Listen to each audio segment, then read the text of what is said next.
Salut l'équipe, on espère que vous avez passé de très bonnes vacances, que vous avez rechargé les batteries. Mais les vacances sont bel et bien finies puisque cette semaine commence l'Euro Basket masculin 2022. Et évidemment, on sera tout près de l'événement. On va vous expliquer ça dans cette vidéo spéciale Euro 2022. On a hâte. Avec moi, mon frérot, à qui je n'ai pas envie de demander 13 millions d'euros, ni je n'ai ni envie de te kidnapper. Comment ça va, mon frérot, tout beau, avec ce t-shirt de GOAT? Ça va mieux, effectivement, que parce qu'on peut avoir des relations fraternelles tout à fait. Et que ça se passe bien. C'est vrai, on embrasse Dire Basketball, nos copains. Ouais, absolument incroyable que tu lances l'année First Team 2022-2023 par une petite pensée à la famille Pogba. On pense fortement à eux et à leurs avocats qui ont du travail. On préfère quand ils dansent quand même. On préfère quand ils dansent. Non, moi je préfère comme ça, moi. D'accord, ok. Ok, on de l'hâte. Ça va, top? Ouais, je suis content d'être là. C'est un beau retour aux affaires et puis une compétition qui nous hype énormément. Il y a plein de choses à dire dans cette preview de l'équipe de France, les autres équipes, etc. On a envie de dire ensemble que c'est peut-être l'Euro le plus relevé qu'on ait jamais vu. On va revenir là-dessus. Bien sûr. On a évidemment on est là pour faire une preview autour de l'équipe de France, mais évidemment une preview bien plus large autour de cet Euro qui s'annonce incroyable avec des noms NBA, Euroleague. Enfin, il y a tout pour qu'on se régale. Puis on sait très bien qu'un Euro de basket, c'est forcément toujours un bon moment. Et si vous ne me croyez pas, ben regardez ça.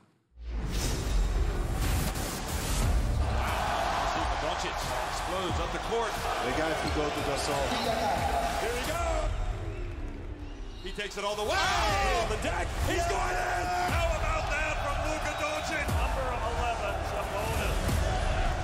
Penetrates into lane. Back out to Giambatidis for three. He hits it. Dirk Nowitzki is a superhuman. Unbelievable. A long run and does, and he hits a running three-pointer.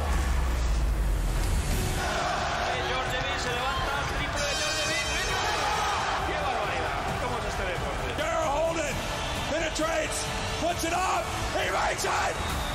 Celebration time, they celebrate. They don't call them Los Chicos de Oro for nothing. The best team in European basketball for the first time in their history. Ça commence le 1er septembre, ça finit le 18 septembre et on sera là, Thomas, en deux étapes, nous, pour suivre cet Euro. Une première étape ici en studio et une deuxième étape à Berlin. Parlons un petit peu de la... Tu l'annonces comme ça? C'est un rêve de gosse qui se réalise. Exactement. Parlons un petit peu de l'organisation First Team autour de cet Euro. D'abord, l'organisation du tournoi, avant de parler de l'organisation si First Team, puisque ça découle de tout ça. Alors, tu l'as dit, ça se passe d'abord avec une phase de groupe, avec 4 groupes dans 4 villes différentes. Regardons ça ensemble. Le groupe A va se jouer en Géorgie, à Tbilissi. Ensuite, on ira du côté de l'Allemagne, à Cologne, avec le groupe de la France, c'est le groupe B.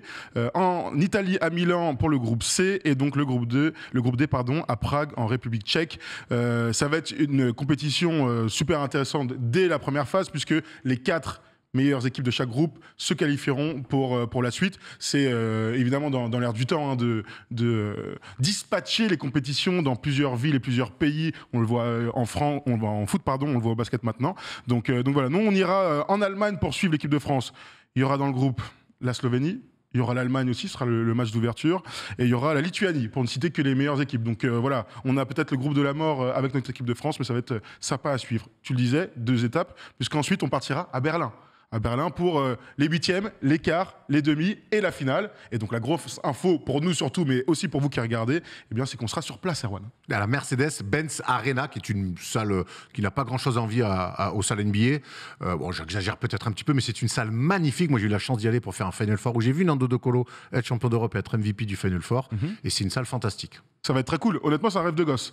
L'année dernière, quand on réfléchissait à ce qu'on pouvait faire d'intéressant autour de l'Euro, la première chose à laquelle on a pensé, eh bien, c'était d'aller couvrir cet Euro en Allemagne. Berlin, je l'ai jamais fait, donc ça va être une belle surprise pour nous. Tu vas pouvoir nous donner les meilleures adresses que tu connais forcément. Tout à fait. Forcément.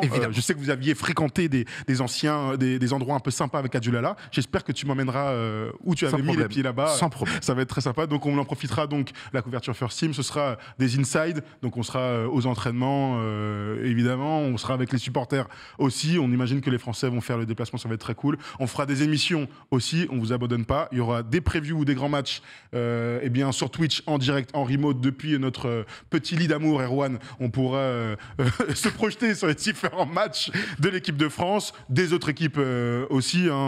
Quand on voit le parterre de stars et les bonnes équipes qu'il y a, eh bien, on pourra parler de toutes ces équipes. Et puis on fera des débriefs dans la foulée des matchs qui seront disponibles le lendemain matin, puisque qu'il faudra faire un petit peu de montage, ce ne sera pas en direct, mais on essaye de faire tout ça depuis la salle. On est en train de voir avec la FIBA pour avoir un petit endroit justement pour pouvoir tourner des vidéos de débrief. Pourquoi pas avoir Stephen qui sera sur place lui aussi avec RMC. On sait qu'il y aura des légendes aussi au sein de cet Euro. Donc il y a plein de surprises qui pourraient tomber au fur et à mesure de la compétition. Un Euro 2022, donc il s'annonce exceptionnel. Il s'annonce exceptionnel aussi, Thomas, puisqu'il y aura un parterre de stars, tu l'as dit, assez exceptionnel. Des stars NBA, mais des stars européennes aussi. N'oublions pas que c'est toujours intéressant dans ces tournois de voir le mélange de stars NBA et de stars Euroleague. J'en cite comme ça, Jokic, Giannis Antetokounmpo, Doncic, Rudy, Evan évidemment, Valanciunas, Sabonis côté Lituanie, ça va être sympa. Et côté Euroleague, on a Sean Larkin, Micic, Sergio Llull, Rudy Fernandez, Lorenzo Brown. Pour ne citer que. Pour ne citer que, ça va être un programme exceptionnel. On est en train de le dire, pour qu'on vive, il y a tout pour qu'on vive un bel Euro, mais pour qu'on vive quand même un bel Euro, il faut que cette équipe de France-là performe. Et donc, on va rentrer tout de suite dans le vif du sujet avec donc un passage autour de cette équipe de France qui vient de finir sa prépa. 8 matchs de prépa, Thomas, 6 victoires, 2 défaites. Qu'est-ce qu'on peut sortir comme impression de cette prépa qui n'est pas vraiment une prépa, parce qu'il y a aussi des matchs qui comptent. Et c'est tout l'enjeu aussi de cet avant-Euro, c'était qu'il y a des matchs de préparation, mais aussi il y a des matchs qui comptent, parce qu'il faut se qualifier pour le Mondial l'année prochaine. Absolument, qui sera du côté des Philippines. Alors, on vous a mis les 8 matchs, mais effectivement, les 2 premiers étaient des matchs, des qualifiers pour la Coupe du Monde 2023. Ça, c'était au mois de juillet. On avait déjà perdu contre le Monténégro, c'était à l'extérieur. On se souvient de cette défaite d'un petit point. Puis en août, avec le retour de Rudy Gobert et d'Evan Fournier, les 2 capitaines de cette équipe, eh bien, on a eu 4 matchs de préparation, dont un aller-retour, j'ai envie de te dire, contre l'Italie, une fois à Milan et une fois, c'était à Montpellier.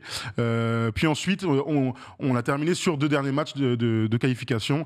Donc à Bercy, face aux Tchèques, on a dérouillé sur 3 quarts temps. Et ensuite, face à la Bosnie, c'était samedi soir, et c'est la dernière impression. Donc on va aussi parler de ce qu'on a ressenti lors de ce match-là, puisqu'il y a beaucoup de petits problèmes symptomatiques qu'on a vus tout au long de la compétition, enfin de la prépa, pardon, qui se sont retrouvés dans ce match. Et c'était une grosse défaite face à Nurkic notamment. Justement, sur ces 8 matchs, on a sorti un tableau, point fort, et interrogation. On va voir si c'est des points faibles ou des interrogations. On va le voir avec ce tableau-là.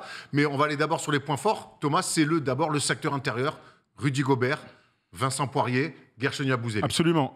En attendant de voir qui sera le 3e poste 5, si Mustapha Fall ou Mame Jaïté feront partie de l'aventure. Petite info, Mustapha Fall arrive en Allemagne aujourd'hui. Tout à fait, absolument. Il rejoint le groupe. Jaïté n'a pas joué le dernier match en Bosnie. Tout à fait, qu'il a été très peu dans la rotation lors des dernières sorties de l'équipe de France. Donc dans les points forts, le secteur intérieur, évidemment. Alors, il y a d'autres secteurs intérieurs très très forts dans cet Euro. Tu as parlé de la Lituanie, on peut parler de la Grèce, on va évidemment parler de la Serbie, qui a une équipe extraordinaire, on en parlera dans quelques instants, mais je crois que ça fait partie de nos points forts, parce que c'est des joueurs référencés, des joueurs qui ont de l'expérience, des joueurs qui se connaissent depuis plusieurs compétitions, et on a une vraie ossature. On est capable de jouer donc avec Guerschon, qui a pris une vraie place au sein de cette équipe, au scoring, de son côté physique et défensivement, évidemment, et puis les deux tours, puisqu'on les voit parfois ensemble, Rudy Gobert et Vincent Poirier, dans des styles un peu différents. Vincent est plus au large et est capable de mettre des petits tirs extérieurs, et Rudy Gobert, qu'on ne présente plus, sont clairement des armes létales. Quand on a été très bon en Coupe du Monde 2019 ou au JO, le secteur intérieur a toujours été très fort. Alors, quand on dit que le secteur intérieur, tu as raison, tu reparles de ces 2 dernières compétitions où effectivement on a rayonné sur ce secteur-là. J'ai pas l'impression que sur les 8 matchs qu'on ait vus avant cet Euro-là, on ait rayonné autant que ce qu'on a rayonné. On a rayonné. On a le dernier match en tête. Le dernier match contre Jusuf Nurkic qui a été incroyable. On ne découvre pas Nurkic, mais c'est vrai que dans les contextes FIBA, quand tu joues pour ton pays, les Américains aiment bien dire ça pour Evan Fournier, qu'il se passe un truc différent pour les joueurs overseas. Eh bien, Nurkic a été incroyable. La Bosnie a une super équipe. Voilà, tout simplement. Qu'on va retrouver à l'Euro dans le groupe. On va retrouver absolument à l'Euro, ce sera le 6 septembre. Et Nurkic, avec sa palette offensive, nous a détruits. Voilà, tir externe, post-up. Et on a eu du mal à répondre. Rudy Gobert a eu du mal à répondre. Je pense même pas à l'énorme dunk de Nurkic sur Vincent Poirier, mais on s'est fait détruire par un seul homme. Donc ça met parfois en perspective, effectivement, tu as raison, Erwan, ce secteur intérieur qui est censé être un point fort. Je sais que tu as des doutes, toi. Enfin, des doutes, c'est pas le bon mot, des doutes. Disons que ça t'a... Moi, ça l'a mis un peu en ballottage au dernier match. Je vais un petit peu plus loin. Alors, là, on parle de l'aspect défensif, puisqu'on sait que Jusuf Nurkic est un pivot d'attaque. J'ai trouvé qu'on a souffert physiquement, alors que quand je vois Vincent et Rudy, c'est quand même en général la certitude d'avoir une guerre en face, d'avoir de la dureté. Et j'ai trouvé que là, sur ce secteur-là, face à un joueur, tu l'as dit, c'est pas tout le secteur des Bosniens qui nous a marché dessus. C'est un seul homme, tu l'as dit, mais on a physiquement souffert. Et c'est plus que le talent de Nurkic, c'est dans l'impact physique, on n'a pas réussi à répondre, qui m'inquiète un peu. Après, tu l'as dit, c'est la vérité d'un seul match. Et on a quand même 2 compétitions où on finit dans le dernier carré, voire en finale, avec ces garçons-là, où on sait qu'on a ces certitudes-là. Mais c'est vrai que ça m'a un petit peu surpris au-delà du talent, de ne pas réussir à amener un peu plus de guerre physique à Nurkic. On verra en tout cas par la suite. Mais ce qui est sûr, c'est qu'il va falloir mener des guerres sur cet Euro, parce que le chantier face aux adversaires qu'on va avoir, on verra la poule de la France tout à l'heure, il va falloir être dans la lutte. Autre point fort, c'est la défense. Tout à fait. C'est l'ADN de cette équipe de France-là. Et là encore, Thomas, on est dans les points forts, mais c'est la défense. On a mis entre parenthèses, quand ils s'y mettent, les Français, parce qu'on a vu des trous d'air aussi défensifs. Et ça... C'est pas habituel chez nous. Non, c'est pas habituel, mais alors il faut prendre ce qui est une prépa. Une prépa, c'est fait pour se préparer pour une grande compétition. Alors le problème, c'est qu'il y a eu ce mix avec les matchs de compétition de qualif. Donc tout de suite, on a d'autres attentes forcément. Je crois que cette équipe se prépare pour un Euro et cette défaite, à la fin, elle sera juste à oublier. Elle sera aux oubliettes puisqu'on ira à la Coupe du Monde. J'ai aucune crainte là-dessus. Donc il faut se préparer pour arriver en forme lors de cet Euro. Ce que je retiens, c'est que quand on se met à défendre, comme par exemple contre la République tchèque à Bercy, où on prend un éclat au premier quart-temps, on prend 28 points, ce qui est beaucoup trop. Quand on voit la réaction au deuxième, troisième et quatrième quart-temps, et ben tu te rends compte que quand on est en place, quand la première pointe, donc Thomas Hurtel par exemple, ou Andrew Albici, qui devrait être dans les 12, eh bien, imprime le rythme, que sur les ailes, on est bien dans les cannes, bien dans les overplays. Evan Fournier a fait de gros efforts sur ce sujet-là, où Terry Tarpey, dont on parlera après, a été très bon là-dedans. Et puis derrière, forcément avec Gershon, avec Rudy ou Vincent, on a la dissuasion. On est l'une des meilleures équipes défensive de cet Euro. J'ai aucun doute là-dessus. Et on va aller sur le 3e point. L'expérience aussi te permet d'être très bien défensivement dans les moments qui comptent. Sans revenir sur le contre incroyable de Nico sur Prepelic lors des JO, c'est comme ça qu'on gagnera une médaille dans cet Euro. Et que comme ça, tu as raison. Parce que défendre te permet d'avoir de la relance, des paniers faciles, du rythme. Et cette équipe a besoin de rythme en attaque pour exister. On a mis l'expérience, c'est moi qui ai voulu le mettre d'ailleurs, mais est-ce qu'on peut quand même continuer à mettre l'expérience, sachant qu'il manque Nando et Nico, et ensuite, je réponds à ça, et ensuite on ira un peu sur les conséquences directes de l'absence de ces deux-là. Oui, je pense quand même qu'on peut parler d'expérience, parce que tu sors de 2 campagnes internationales archi réussies. On se rappelle qu'avant 2019, on se posait un peu la question de ce qui allait se passer. On a vu la génération 92 prendre le pouvoir, on a vu des joueurs s'émanciper complètement de l'héritage de Tony Parker. Donc voilà, moi je pense que ce groupe... Il y a plein de nouveaux joueurs qui vont apparaître dans cet Euro, mais les piliers ont beaucoup d'expérience, que ce soit en club, en NBA, en Euroleague ou avec l'équipe de France. Donc oui, c'est une équipe expérimentée, et on voit par rapport à d'autres équipes qui ajoutent des mecs, mais qui ont moins de références sur les 2 dernières compètes. On rappelle, médaille de bronze donc, au championnat du monde en 2019. Et frustrante. Ouais. C'est fou. Et confirmation donc, avec cette belle médaille d'argent aux Jeux Olympiques à Tokyo la saison dernière. On va aller sur les interrogations. Et la première interrogation, c'est Vincent Collet lui-même qui en a parlé en conférence de presse. C'est le 5 majeur qui, à ses yeux, on va voir la déclaration du sélectionneur de l'équipe de France, qui à ses yeux, ce 5 majeur ne fonctionne pas. Tu as ce sentiment, toi aussi? Ouais, je vais la prendre si tu veux. Clairement, ce 5 de départ ne fonctionne pas bien. On a des largesses défensives. Offensivement, on est impatient. On va essayer de rééquilibrer tout ça. Je pense que c'est important de le changer. La prise de conscience est impérative et urgente. Alors, la première chose à savoir, c'est qu'il n'a jamais changé son 5 majeur de tous les matchs de prépa et de qualif. Donc c'est vrai que pour le dernier match en Bosnie, on pouvait imaginer peut-être que Terry Tarpey intègre ce 5 majeur à la place de Timothée Luwawu-Cabarrot. Donc le changement, on est sur un poste 3, le poste où manque Nicolas Batum. En tout cas, oui, absolument. Mais ce qui est sûr, c'est que les entames sont cata. Tu arrives avec les jambes lourdes, tu arrives... je n'irai pas jusque de la suffisance, parce que ce n'est pas ce qu'ils nous ont habitués ces dernières années. Donc la suffisance, je la mets un peu de côté. Mais en tout cas, les entames sont toujours ratées. On prend des éclats défensifs, on a du mal à installer notre attaque. Finalement, il y a toujours une réaction, parce que c'est une équipe de talentueux et d'équipes orgueilleux, de joueurs orgueilleux. Donc tu arrives toujours à te remettre dans le bon sens de la marche. Mais c'est un constat. Pour l'instant, le 5 majeur ne marche pas. Qu'est-ce qu'il faut changer? Je te pose la question. La vraie question qui se pose aujourd'hui, c'est vrai que c'est sur ce poste 3. C'est sur ce poste 3 où, naturellement, au vu de la dernière campagne aux Jeux Olympiques, c'est Timothée Luwawu-Cabarrot qui doit intégrer le 5 majeur, c'est ce que Vincent fait, et combler l'absence de Nico. À sa manière. Il ne faut pas demander à Timothée Luwawu-Cabarrot de faire du Nicolas Batum. Il ne le peut pas. S'il savait le faire, ça se serait. Mais par contre, il a d'autres qualités. Il y a un vrai souci aujourd'hui autour de Timothée Luwawu-Cabarrot qui, je pense, semble se poser trop de questions. On connaît les qualités du joueur. Clairement. Semble se poser trop de questions. Et mine de rien, derrière l'arrivée un petit peu surprise de Terry Tarpey, remet plein de choses en cause. Aujourd'hui, pour moi, si un changement il doit y avoir, il doit se faire là. Le problème, c'est que si tu mets Terry Tarpey, qui sort de nulle part, on sait que Isaiah Cordini a été écarté du groupe juste au moment où on enregistre cette émission. Si tu sors Timothée du 5 et que tu mets Terry Tarpey, qui n'a pas fait les 2 dernières campagnes, quid de Timothée. Quid de Timothée? Comment tu fais pour le garder concerné, Est-ce que tu quoi ne le perds pas pour toute la compète? Alors les gens vont dire, oui, c'est le haut niveau, il faut qu'il reste concentré. Certes, mais après tu peux dire qu'il retrouverait aussi un rôle qui était le sien quand il y avait Nico Batum et que peut-être il retrouverait où il a été ses sensations. Exceptionnel. Où il a été excellent. Donc c'est tout ça, est-ce que finalement c'est lui logiquement qui doit prendre ce rôle-là, mais pour l'instant il n'y arrive pas. Est-ce que tu le remets dans un sortie de banc, mais sortir derrière Batum ou sortir derrière Terry Tarpey, on connaît l'ego des joueurs, c'est pas spécialement pareil. Ouais. Donc je pense que Vincent Collet il a envie d'insister avec Timothée pour lui dire, mec, c'est toi, t'inquiète pas. Ou quelque part, dit bon, écoute, ça marche vraiment pas. Retrouve le rôle qui est le tien. Et on met Terry Tarpey, qui est un glue guy. Ouais, bien sûr. Qui est un glue guy parfait bien sûr. pour cette équipe-là, c'est ce qu'il a montré. Ah ben absolument. Il a montré sur toutes les fenêtres internationales où il a pu évoluer avant même les rassemblements de cet été qu'il avait le niveau pour être en équipe de France, joueur du MSB. Puis ensuite, il a continué à performer. Et puis là, c'est juste un constat. Quand tu regardes tous les matchs, bah ouais, il a sa place pour être en équipe de France, mais même un peu plus. C'est pour ça qu'en Bosnie, il joue beaucoup. Que Timothée ne joue que 11 minutes et qu'il a 2 prolongations, bah c'est Terry Tarpey qui joue parce que sa défense, parce que sa discipline, parce que son côté aussi influent collectivement en attaque, c'est-à-dire que toujours prêt à jouer l'extra passe. Et puis c'est important pour l'équilibre. On le sait, Nico a accepté ce rôle avec l'émancipation entre guillemets d'Evan et le placement en meneur de jeu de Nando De Colo. C'est qu'il faut bien qu'il y ait un autre extérieur, et sacrifice, c'est pas le bon moment, mais en tout cas qui joue pour les autres. Et Nico est parfait dans ce rôle-là, c'est son ADN premier. Aujourd'hui, tu n'as personne dans cet effectif qui est capable de faire ça. Donc Terry Tarpey, qui est un joueur moins référencé que les autres, accepte ce rôle-là, et Timothée, surtout, n'a pas réussi à rentrer dans ce costume-là. C'est surtout ça le problème.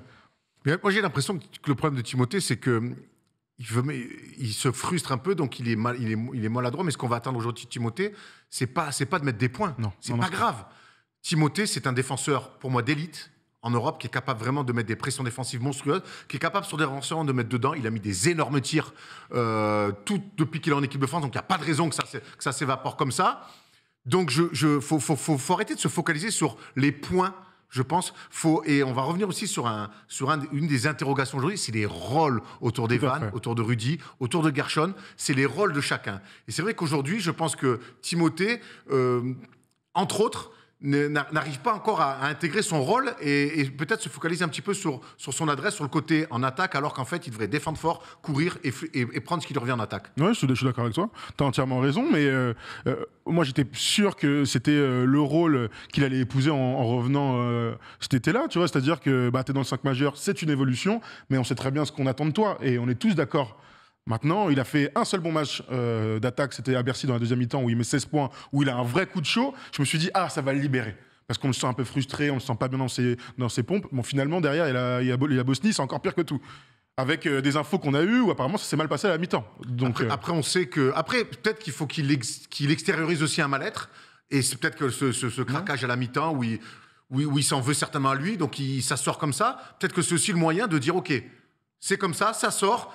Et on sait que à très haut niveau, le déclic, ça peut être très vite. Une bonne défense, un bon match, une belle victoire face à l'Allemagne, ça sera jeudi. Et on sait que tout peut revenir dans l'ordre. En tout cas, ce qu'on peut dire sur la mi-temps, parce que pour l'instant, on n'a rien vu sur ce sujet-là dans les différents médias. Apparemment, ça se passait mal pour Timothée, dans la tête, etc. Il a pété les plombs, mais comme ça se fait dans beaucoup de vestiaires, de tous les niveaux, il est très frustré. Il s'en est pris un peu au coaching staff. Donc, il y a eu un moment, une confrontation, j'ai envie de dire.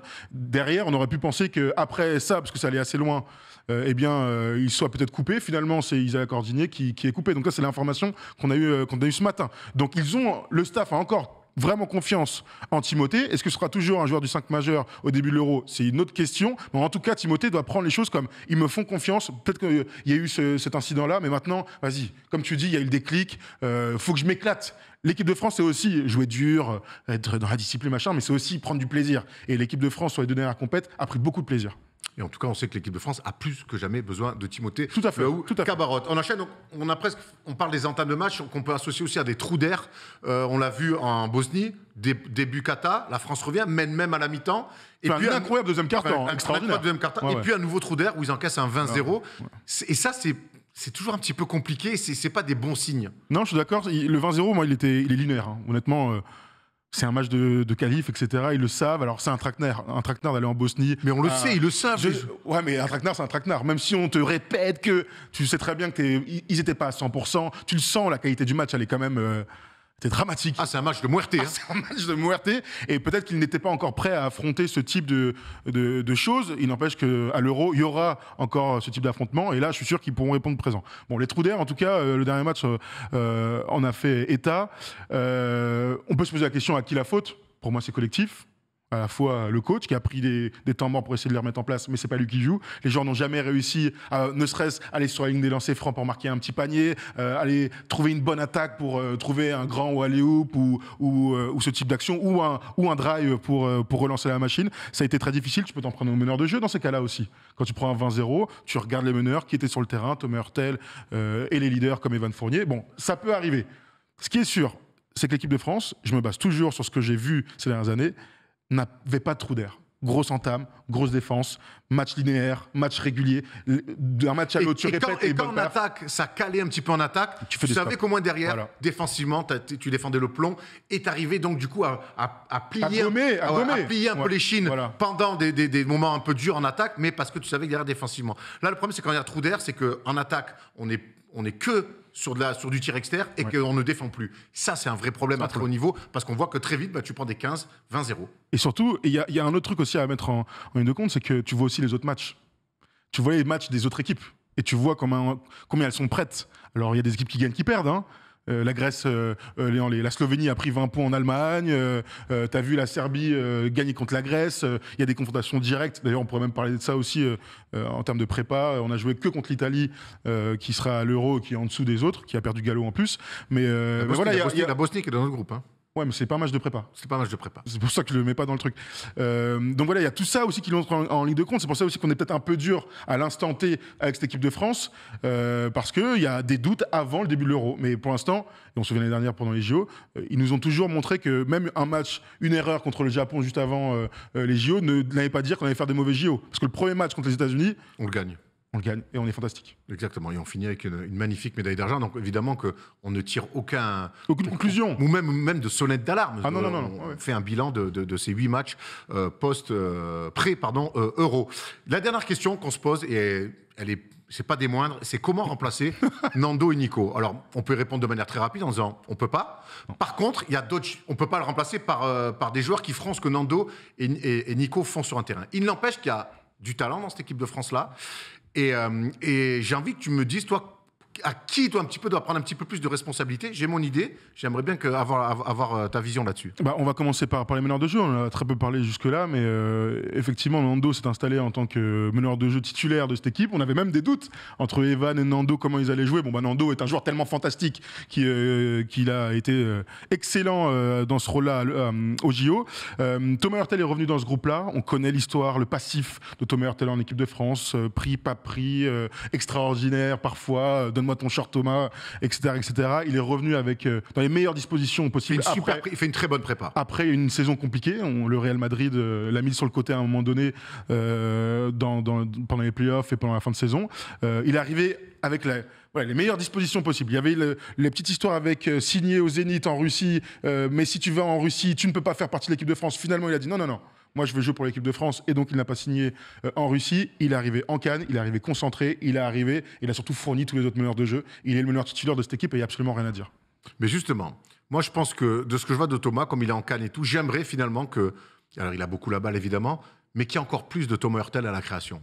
J'ai besoin, quand je vois, et parce que forcément quand on parle comment remplacer Nando et Nico, c'est aussi la question sous-jacente, c'est quel impact direct ça a sur Evan Fournier, qui était le premier bénéficiaire des espaces et de la création de Nando et de Nico. Tout à fait. Et aujourd'hui, je pense que le naturel pour compenser ce que faisait Nando, c'est Thomas Hurtel. Caler, tu l'as dit, dans des bonnes dispositions. Je crois qu'il faudrait insister beaucoup plus en tout cas lui donner plus de responsabilités à Il en Thomas. a, hein, il en a. Mais encore plus, vraiment, plus de pick and roll, un peu moins peut-être. Je le vois des fois, il est un peu trop dans de l'organisation pour tout le monde. J'aimerais qu'il soit un petit peu plus lui. Mais de là à ce que tu changes la hiérarchie de l'équipe, parce que si tu lui donnes vraiment le rôle de Nando, je dis pas qu'il n'a pas le rôle de Nando aujourd'hui, parce que Thomas est meneur titulaire, a beaucoup de ballons, et on l'a vu être très bon par séquence. Sa qualité de passe est incroyable. Il est capable de tir clutch au possible, que ce soit à 3 points ou avec son petit runner, son petit tir drop. Je pense qu'il est déjà, voilà, ce type de passe-là, on adore. Il est déjà dans les bottes de Nando. Il sera jamais Nando, ça, il n'y a pas de souci. Mais justement, quand je dis remplacer Nando et tu Nico, changerais presque la hiérarchie du coup. Quand je dis remplacer Nando et Nico, c'est pas du tout faire du mimétisme. Mais au bout d'un moment, quand on connaît les qualités de Thomas, on sait comment il peut peser sur un match. On sait que défensivement, on peut le payer aussi. Bien sûr. Mais je crois qu'aujourd'hui, Evan, parce que c'est ça le problème aujourd'hui, c'est pas tant l'absence de Nando et de Nico, c'est surtout l'impact que ça a sur Evan. Aujourd'hui, Evan, il est obligé de faire beaucoup, certainement trop de choses Au scoring. Donc, j'ai besoin qu'un mec comme Thomas, il en fasse un petit peu plus dans la création. Là, je sens qu'il essaie déjà d'impliquer un peu tout le monde, d'essayer d'être un peu le lien de tout ça. Et qu'il joue presque un peu avec un petit frein à main. J'aimerais que Thomas fasse du Thomas Hurtel. Je sais pas, j'ai du mal à aller dans ton sens, je vais pas te mentir, parce que pour moi, il joue 25. Non, mais il a les ballons de fin de match, il met des gros tirs. Je sais pas jusqu'où tu voudrais lui donner le côté créatif. Ce qui est sûr, c'est que tu parles d'Evan Fournier, allons-y. On n'a pas parlé d'autres meneurs de jeu, on en parlera un peu plus tard. Mais la création, en tout cas, maintenant qu'il n'y a pas Nando et qu'il n'y a pas Nico, tu peux pas les remplacer, ça on l'a compris. Tu n'auras pas de poste 3 créatif, il n'y en a pas dans l'équipe. Tu peux avoir en Terry Tarpé, pourquoi pas, un gars qui joue les extra passes, qui a des bonnes coupes, etc. Donc ça peut être intéressant, parce qu'on sait que Nico, ça fait partie de ses forces. Mais peut-être que Evan doit un tout petit peu, alors c'est un peu tard pour faire ça, hein, un tout petit peu changer son jeu. C'est-à-dire qu'il est le meilleur scoreur de l'équipe de France. C'est le capitaine aujourd'hui, c'est le boss, il n'y a pas de souci, avec Rudy, ils sont tous les deux, ils sont main dans la main, il n'y a aucun problème.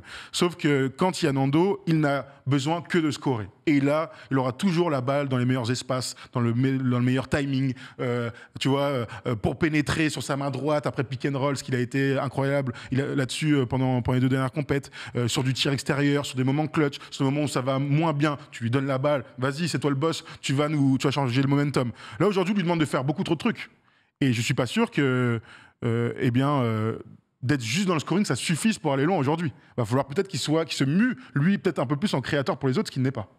Ce qui n'est pas naturellement. Ce qui n'est pas naturellement. Mais oui, c'est pour ça que pour l'éviter de faire ça, je reviens à ce que je disais sur Thomas Hurtel, et je rajoute évidemment parce que l'éclosion de Gershon, qui au sortir de sa saison avec le Real, fait une prépa monstrueuse et aujourd'hui il est capable d'être un papa dans des matchs de très très haut niveau internationaux. On l'a encore vu en Bosnie, ça a été le meilleur avec Evan là-bas.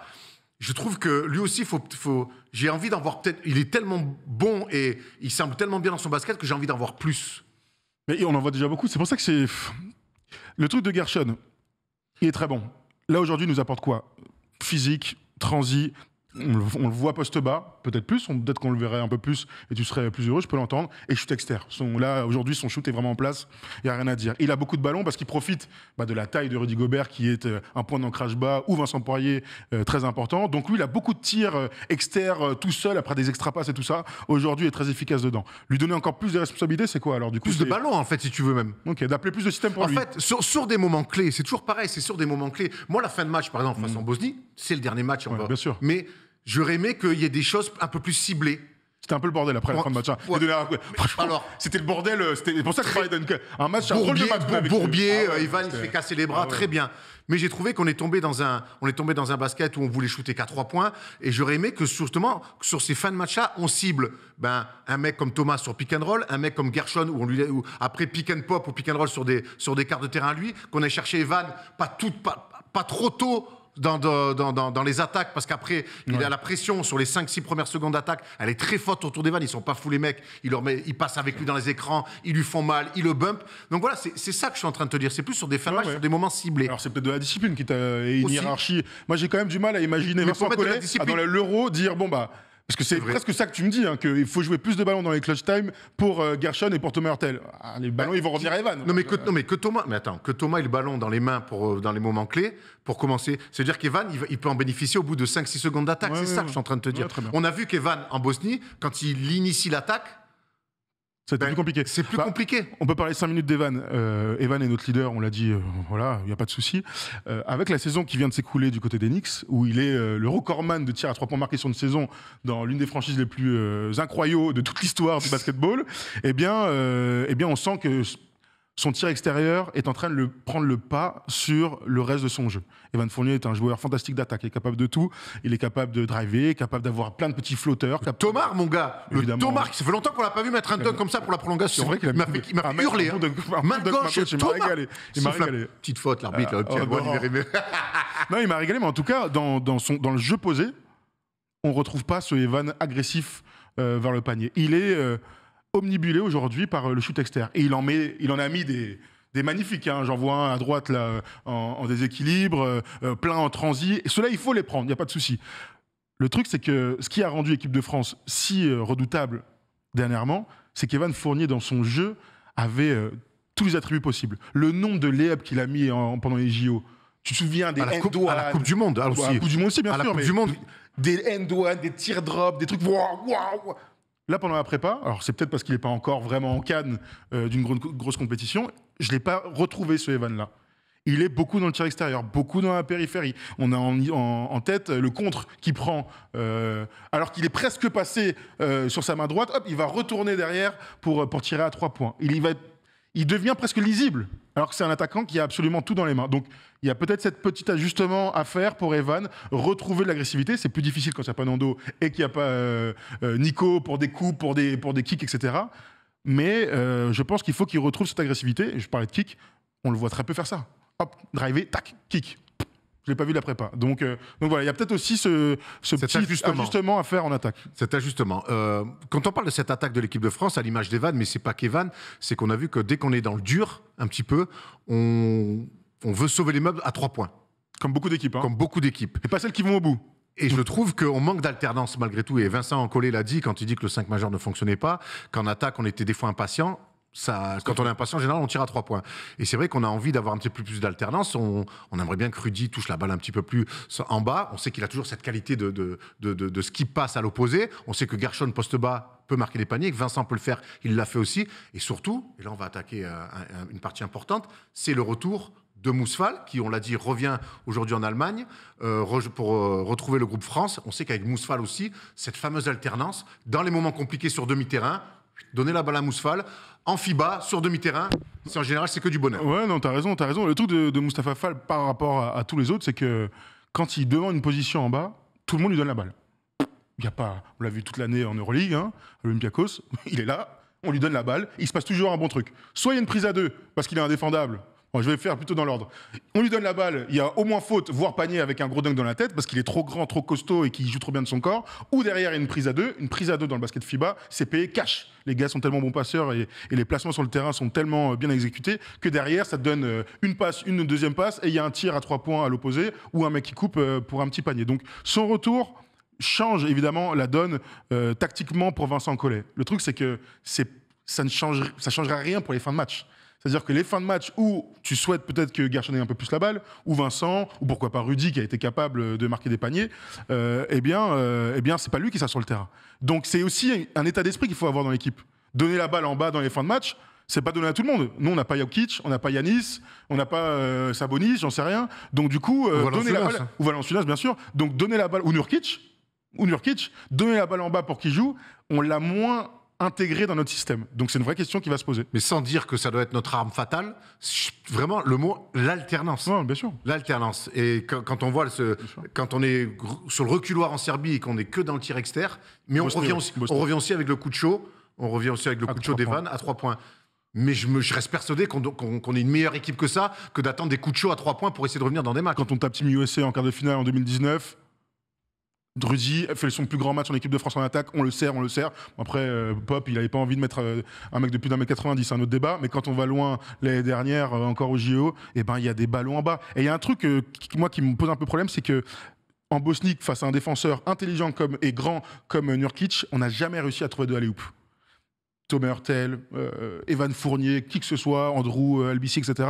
Tu prends la balle, tu dribbles, il y a un écran posé, il y a toujours une différence. Donc une différence, c'est un tir à 3 points, on les prend ceux-là, il y a des tirs à 2 points, il y a des flotteurs, mais il y a aussi des alley-oop. Et ils ont toujours été contestés. Et c'est aussi comme ça que tu donnes à manger aux grands. Rudy, il a combien de ballons en alley-oop quand on domine un match? Quand on domine pas un match, on voit beaucoup moins Rudy, c'est mauvais signe. On l'a beaucoup. Pour finir sur le secteur intérieur, il y a un joueur dont on n'a pas beaucoup parlé, c'est Amat Mbaye sur le poste 4, qui a un peu de mal, qui a eu un peu de mal pendant cette prépa, mais on sait que lui aussi, c'est un joueur important qui n'était pas aux Jeux Olympiques, mais on se souvient de lui à la Coupe du Monde, notamment son début de compétition. Bien sûr. Important aussi, Amat Mbaye au relais de Gershon Yabusele, de pouvoir trouver son adresse extérieure. Ouais, ils vont tous avoir des moments. Ils vont tous avoir des moments et Amat on parlait d'expérience, lui aussi maintenant il a de l'expérience en équipe de France, donc oui il est au relais de Gershon qui lui est passé devant dans la rotation, il n'y a rien à dire, mais les premiers matchs de prépa qu'on a vu d'Amat Mbaye, on l'a pas du tout reconnu par rapport à ce qu'on l'a vu faire en Turquie tout au long de la saison, de leadership, d'adresse, de côté physique de Thomas et tout, il a pas mis un pied devant l'autre, ça arrive même aux joueurs professionnels, donc voilà, il faut arriver à passer le cap et voilà, à pouvoir donner de bonnes minutes. C'est important aussi dans l'équipe de France, il y a 12 joueurs, et ils vont pas tous jouer 25 minutes, donc il faut être capable d'apporter sur des petits temps de jeu, ce qu'avait fait parfaitement Timothée l'année dernière. On a parlé de beaucoup de joueurs de cette équipe de France, il y en a un dont on n'a pas encore parlé, et évidemment on se le gardait pour la fin, c'est Théo Malédon.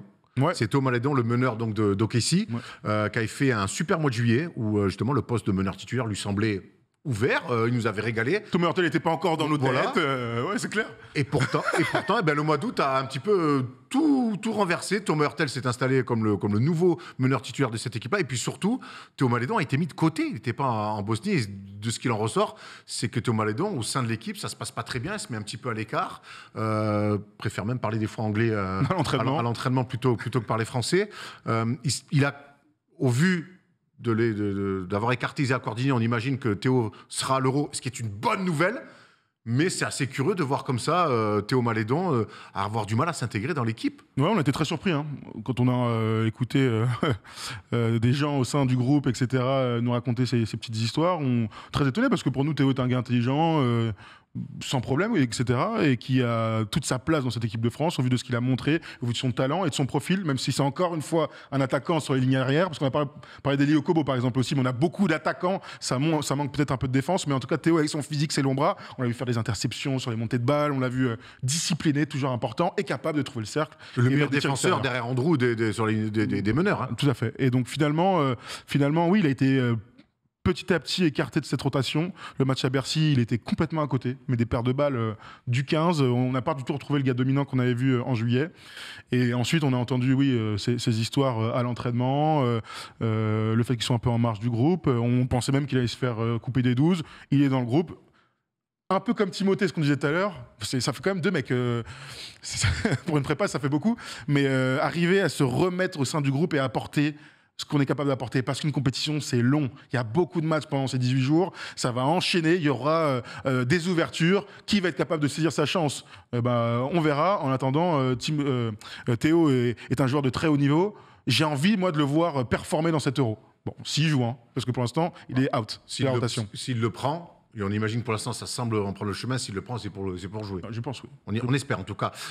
L'Euro des Français, ça commence, on le voit là, les 12, avec un point d'interrogation, puisque on rappelle le règlement, c'est que le groupe peut changer jusqu'à la veille du début de la compète. Jusqu'à mercredi. Evan Fournier, Thomas Hurtel, Andrew Albici, Théo Malédon, Eli Okobo, Timothée Louko-Barot, Terry Tarpé, Gershon Yabusele, Amat Mbaye, Rudy Gobert, Vincent Poirier, Moustapha Fall ou Mam Jaïté. On va aller voir le programme de cette équipe de France. En même temps, on va pouvoir se replonger dans ce groupe B, qui est le groupe bien de la mort. On va voir, ça commence donc jeudi, France-Allemagne. Donc jouer d'entrée les Allemands à domicile. Les Allemands qui ont tapé la Slovénie avec un Franz Wagner et un Dennis Schroeder de feu et plein de bons joueurs de basket qui jouent en Europe.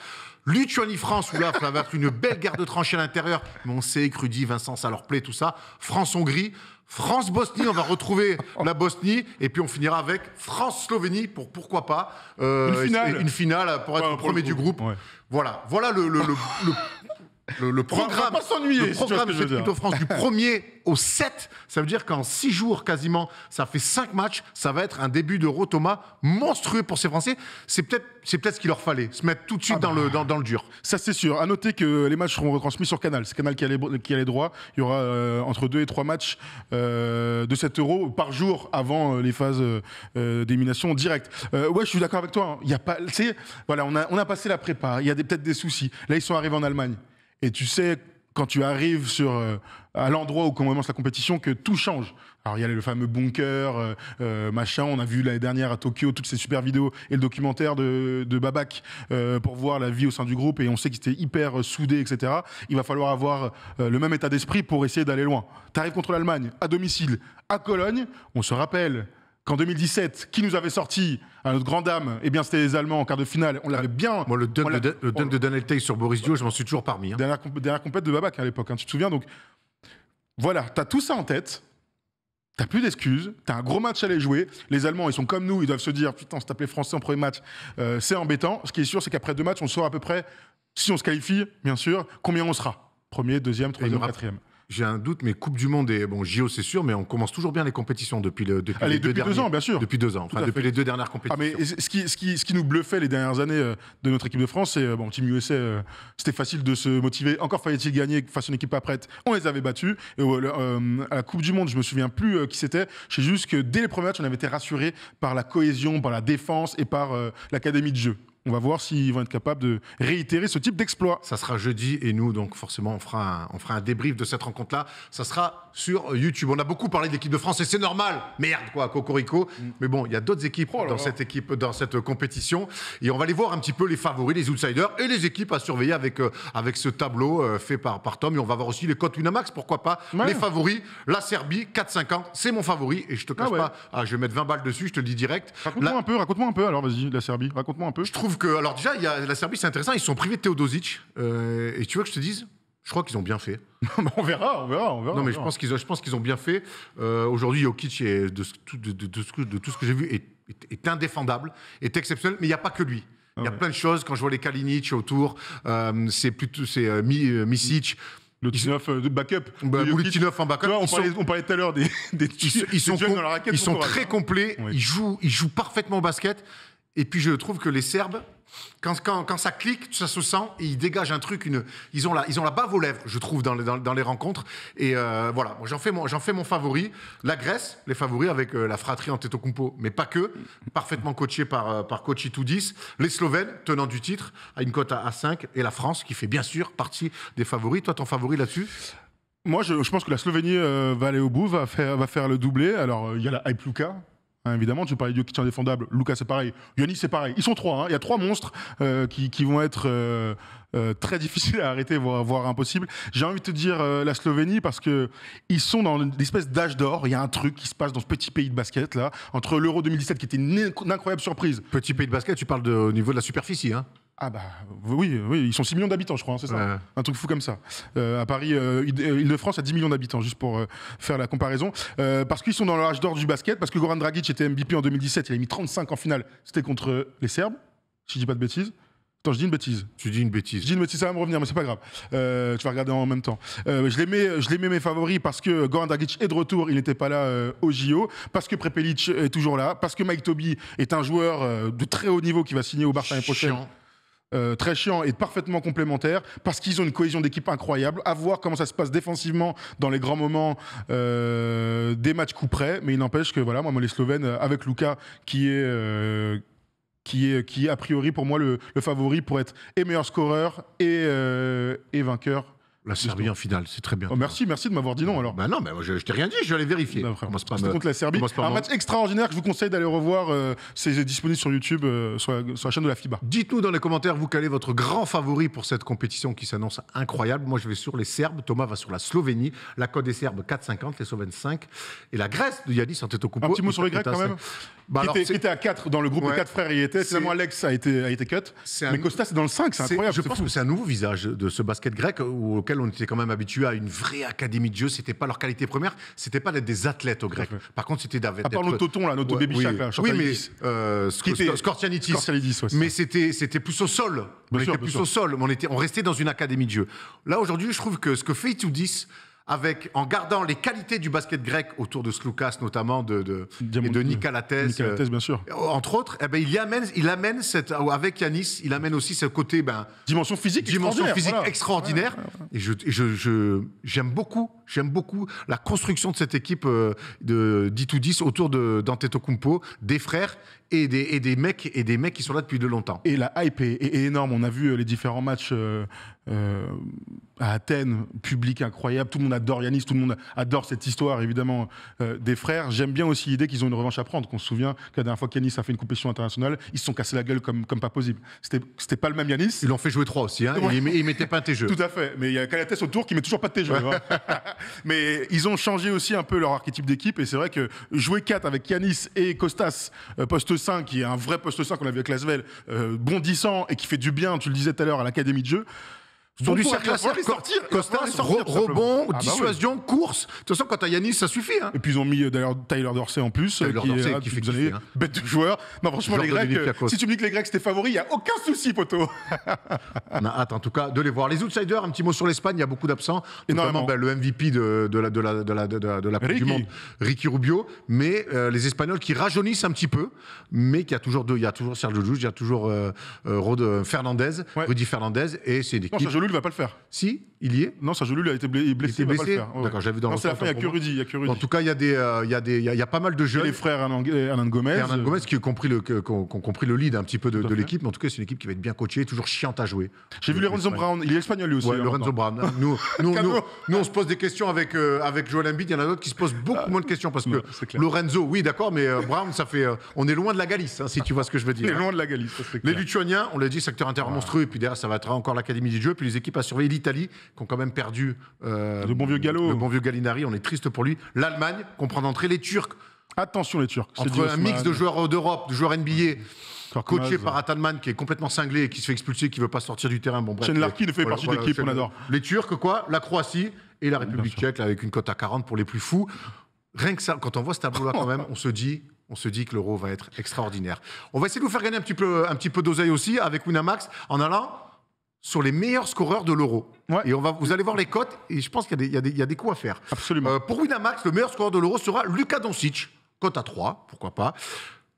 Yanis est à 5, et moi j'ai envie d'aller à fond là-dessus, je te le dis direct. Tu m'étonnes. Jokic est à 7, et on voit même Evan Fournier, cote à 13. Normal.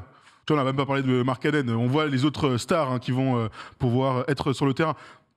Bon, de toute façon, les 3 sont évidents. Les 3 premiers sont tellement au-dessus en termes de niveau de jeu et d'impact au scoring qu'ils seront tous les 3. On peut imaginer à plus de 20 points sans souci. Mais moi aussi, alors Luka est le favori et il sera dans les clous. Hein.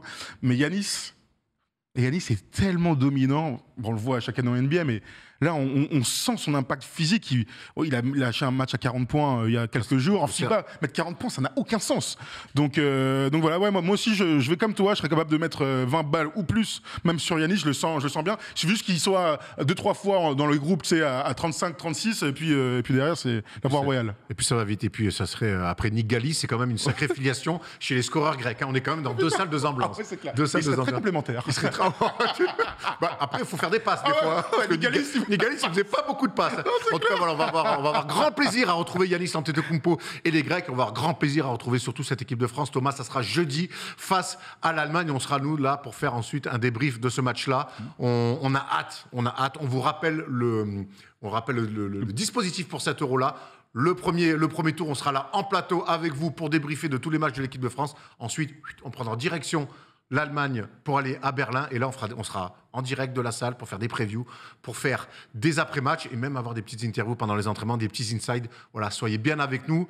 La saison a repris sur First Team. On me dit un petit mot sur les filles qui ont commencé leur prépa aussi. Bien sûr. Qui feront la Coupe du Monde à cheval entre fin septembre et début octobre. Et on sera là aussi pour parler des filles. Absolument. Je parlais de Canal+. Canal+ met l'Euro en avant, mais les matchs de préparation aussi seront disponibles sur beIN Sport. beIN Sport qui a récupéré les droits. On a vu Jacques, Xav et Rémi commenter les matchs avec Marie Patrux.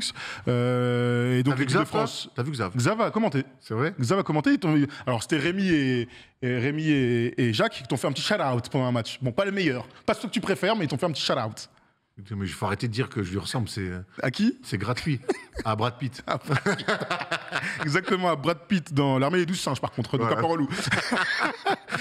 Donc voilà, donc oui, l'équipe de France féminine est à suivre pendant tous les matchs de prépa, et puis ensuite, on suivra ensemble la Coupe du Monde. Il y a un renouvellement d'effectifs de génération. Un nouveau coach, surtout. Et un nouveau coach, Jean-Aimé Toupane, bien sûr. Bien sûr, c'est ça, Jean-Aimé Toupane. Sandrine Gruda vient de revenir au sein du groupe, donc on suivra cette équipe avec beaucoup d'intention, comme toujours. Je viens de voir le message de Polo qui disait que la Slovénie, c'était l'âge d'or du cyclisme aussi. Mais... Ah, c'est vrai. Polo, tu as eu ton moment en juillet, grand moment en juillet. Il y a la Vuelta qui commence. Allez suivre au libre, abonnez-vous.